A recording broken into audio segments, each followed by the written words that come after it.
Okay, so get this. We're diving into a Christmas wish list, but not the kind you'd expect. Oh, no toys and games this time. No toys, no gadgets. Think more like inner peace upgrade or like a boost to my empathy software. Seriously, where'd you even find a wish list like that? It's a letter, actually, and it's Yeah. pretty amazing. It's got this really cool mix of like traditional faith, talk about Dino Dios, but then all these tech metaphors. Huh, that's a combo I wouldn't have thought of. So what kind of tech upgrades are we talking here? Well, the letter lays out these 6 areas the writer wants to work on. Inner peace, empathy, being more patient, love and gratitude, then hope, and then wanting like protection for their family and friends. And they're all framed as like these essential upgrades for life. Like they're asking Santa for the ultimate personal growth package, but with a tech twist. Yeah, exactly. And it makes you think, right? What does that say about how we view personal development these days? All this tech all around us. Definitely food for thought. Hmm. So how does this letter actually start? Well, it starts with this really heartfelt thank you, for all the good stuff and the lessons from the past year. But then it gets right into the wish list. And the first one, a stable connection to inner peace. Like, you know, good wifey. I get it. In our world, bad wifey is the worst. So applying that to inner peace, it's like we all want that steady sense of calm no matter what's going on. Totally. But then that makes me wonder, how do you actually build that stable connection? Is it just like avoiding stress or what? That's the million-dollar question. The letter seems to be saying inner peace is more than just like things being quiet on the outside. It's about being resilient on the inside, having calm no matter what life throws at you. So less about no stress at all, more about how you handle it, like being able to stay grounded Yeah, even when stuff gets crazy. exactly. And that's where things like mindfulness come in, meditation, even just taking breaks during the day to like reconnect with yourself. It's all about building that inner stillness. Gotcha. Okay, so we got inner peace, that's the foundation. But then, get this, the letter writer wants an empathy software update. They want to get better at listening, which, honestly, who couldn't use a little help with that? It's so important. And, thinking about it like a software update, that's a pretty good way to look at personal growth. We update our phones and computers to make them work better, so why not ourselves? Right. So what would leveling up your empathy actually look like? Is it just like being polite, or is there more? It goes way deeper than that. A big part of it is active listening, really focusing on what someone is saying, not just their words, but like their body language too, trying to see things from where they're standing, and then responding in a way that shows you actually care. So it's like you're really present in the conversation, not just waiting for your turn to talk. Right. Yeah. And you got to think about different communication styles too. Some people are super direct, others are more, I don't know, subtle. Recognizing those differences helps us communicate better and build stronger connections. And just like anything else, getting good at listening takes practice, huh? The more you do it, the better you get at connecting with people. Absolutely. And good listening doesn't just make conversations easier. It helps build stronger relationships, deal with conflicts better, even makes you more self-aware. It's all connected. Okay, next up on the list is patience and resilience.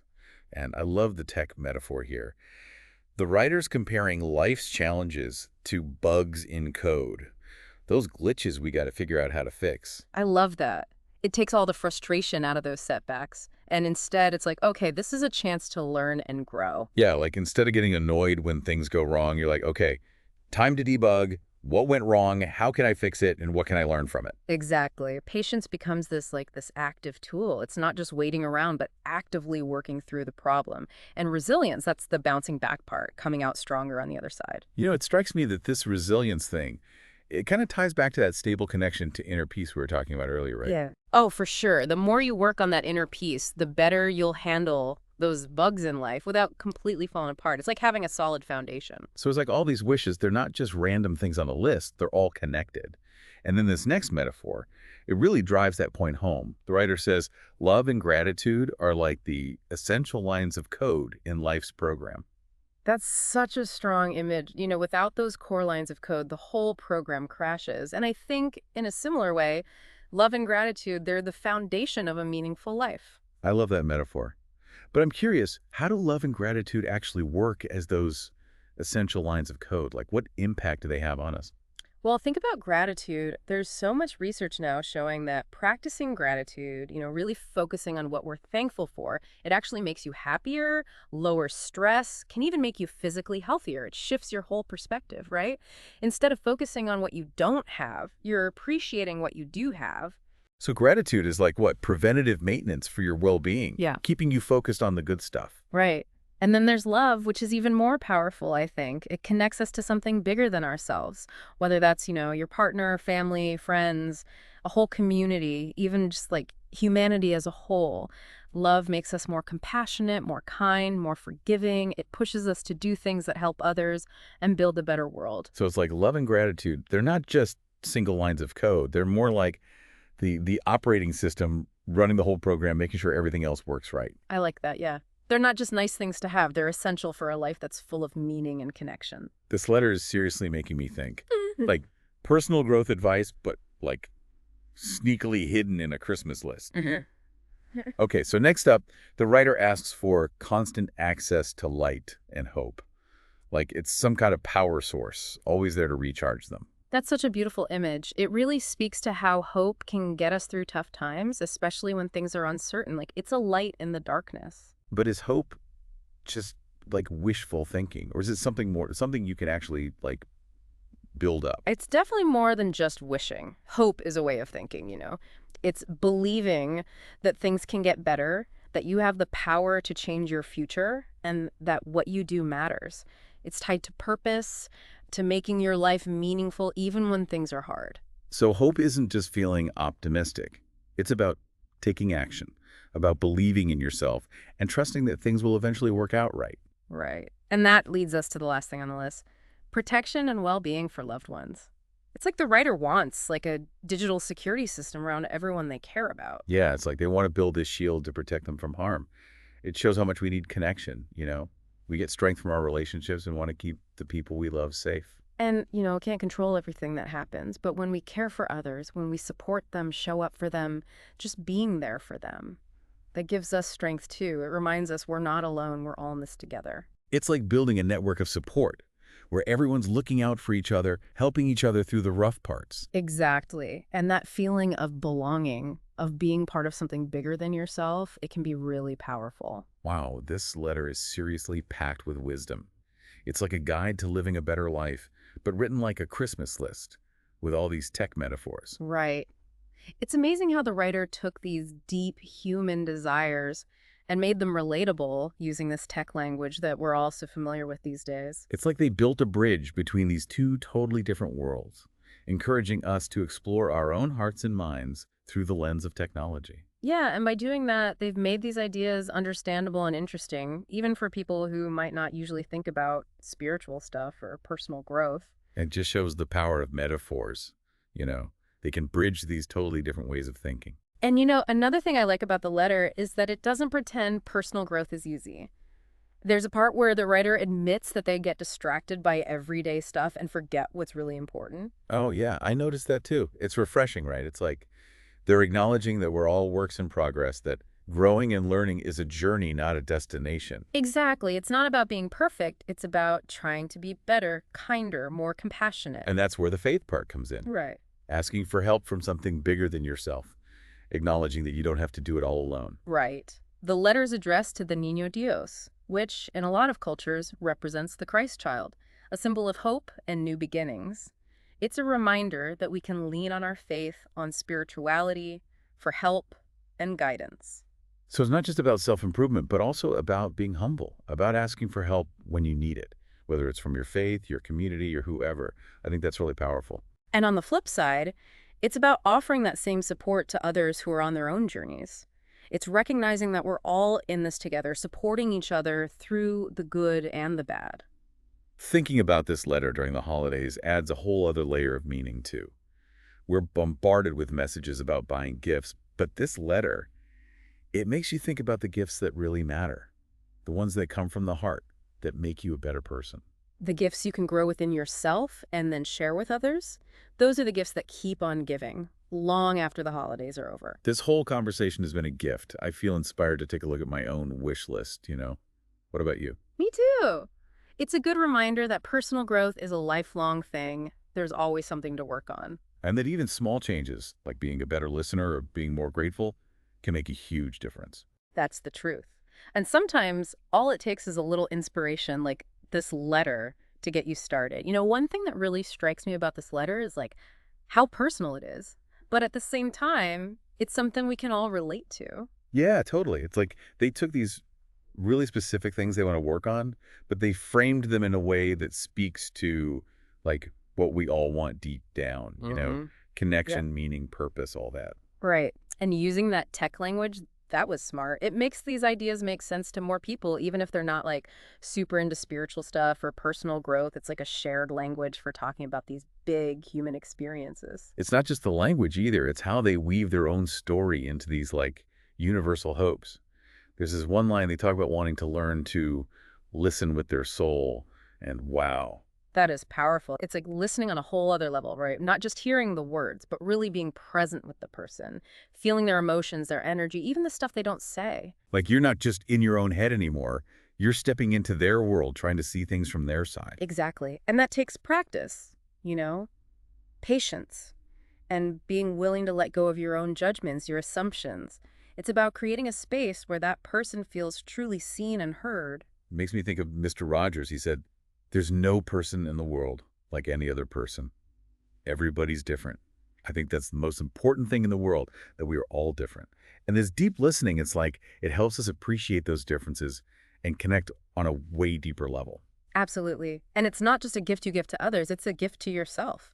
Because when you really listen, you open yourself up to new ideas, new ways of seeing things. You become more open-minded, more compassionate, both to others and yourself. It's like this amazing journey for both people. And speaking of journeys, I want to dig into this whole faith thing a bit more. Some people might say relying on faith for growth, that's passive, right? Shouldn't you be in control of your own development? That's a really good point. But I think it's important to remember that faith can look different for everyone. For some folks, it's being really active in their spiritual practice, prayer, meditation, going to services. For others, it's more about trusting in something bigger than themselves, like God, the universe, whatever. Believing they're being guided even when they can't see the whole picture. So it's not just sitting back and waiting for stuff to happen. Mhm. It's actively seeking guidance, finding strength in your beliefs, and trusting you're on the right path, even if it's bumpy. Exactly. And it's good to remember personal growth, it's usually not these huge overnight changes. It's the small stuff, day after day, making choices that line up with who you want to be. And sometimes it's admitting you need help. You can't do it all alone. Whether that's from friends, family, a therapist, a spiritual guide, or even just like taking time to listen to your own inner voice. Asking for help, that's not weakness, it takes strength. That's so true. And I think that's one of the things that makes this letter so special. It's honest, it's vulnerable. They lay it all out there, their hopes, their need for help, everything. It reminds us we're all human, we all screw up, and we all need a hand sometimes. And asking for help, whether it's from God, the universe, or people around you, that can be really powerful. It's like you're admitting your limits, but then tapping into this strength that's bigger than yourself. Talking about this letter and like it being Christmas time, the timing of this deep dive is perfect, isn't it? I know, right? Everywhere you look, it's buy, buy, buy. But this letter is all about those other gifts, the stuff that really matters, the stuff that makes you a better person, that makes life better for people around you. It's like we should all hit pause on the holiday craziness and ask ourselves, what do I want to work on? What kind of gifts do I want to share? Yeah. It's like making your own personal wish list for growth. Not stuff you want to get, but who you want to be. And those gifts don't have to be fancy or expensive. Sometimes the best ones are the simplest, like a kind word, being there to listen, just helping out. And it's not just for the holidays either. It's all year round. Totally. And speaking of gifts, there's one line in this letter that really stuck with me. The writer says, I want to learn to see the world through eyes of wonder, to find beauty in the ordinary, and to appreciate the magic in every moment. That is so beautiful. Like remembering to see the world like a kid again, right? Yeah. Noticing the little joys. Exactly. And I think that's something we should all try to do no matter how old we are or what's going on in our lives. When you approach life with that sense of wonder, it opens you up to new things, new connections, and a deeper appreciation for everything you have. It's like you're seeing the world with fresh eyes, noticing the beauty that's always been there, but you might have missed it because life gets busy. And in a world that can be so crazy and overwhelming, that ability to find beauty and wonder in the everyday, it can be really calming and help you feel more grounded. It's a good reminder that even when things are tough, there's always something to be thankful for, always beauty to find, and always magic to experience. And that leads us to another big idea in this letter. Even when times are dark, there's always hope. The writer says they want to carry a spark of light within, even when the world feels dark. That's such a powerful image. It's like we all have this strength inside us, this resilience that helps us through the hard stuff. And hope, it's not passive, you have to work at it.